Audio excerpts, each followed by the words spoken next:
ساری دنیا جانتی ہے کہ کس طرح آر ٹی ایس کو بند کروایا گیا اور پاکستان کی 75 سالہ تاریخ گواہ ہے کہ الیکشن کے نتائج، آپ بھی ایک نصف شہری علاقے اور نصف دیہاتی علاقے سے آپ کا تعلق ہے جناب اسپیکر،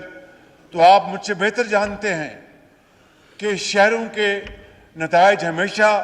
دیہاتوں کے مقابلے میں جلدی آئے۔ یہ تاریخ میں پہلا الیکشن تھا کہ دیہاتوں سے چند گھنٹوں میں نتائج آنے شروع ہو گئے اور شہروں کے نتائج کئی ہفتے مہینوں التفا کا شکار ہو گئے۔ اور جناب اسپیکر، جب گنتی کروانے کے لیے درخواستیں ڈالی گئیں تو ایک شخص تھا جس کا نام تھا ثاقب نثار، اس نے حکم دے دیا کہ مزید گنتیاں عدالتوں میں بند ہوں گی اور اب اس کے بعد کوئی گنتی نہیں ہوگی۔ اس کے علاوہ جناب اسپیکر، کیا کیا دھاندلی کے لیے انتظامات کیے گئے۔ میں سمجھتا ہوں کہ آج جب اس آنریبل ہاؤس نے مجھ پر ایک مرتبہ پھر اعتماد کا اظہار کیا ہے تو جناب اسپیکر، آج میں آپ کو وہ دن یاد دلانا چاہتا ہوں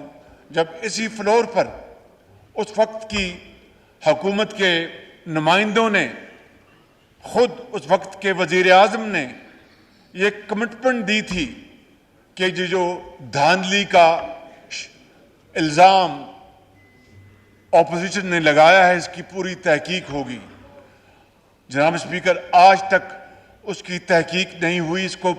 5 سال گزرنے کو ہیں۔ میں آج اپنی طرف سے اور اس معزز ایوان کی طرف سے آپ کی خدمت میں یہ مطالبہ پیش کرتا ہوں کہ آپ اس دھاندلی کی بھرپور تحقیق کروائیں اور دودھ کا دودھ اور پانی کا پانی ہونے دیں تاکہ پوری قوم کو پتہ لگے کہ کس طرح مینڈیٹ چرایا گیا۔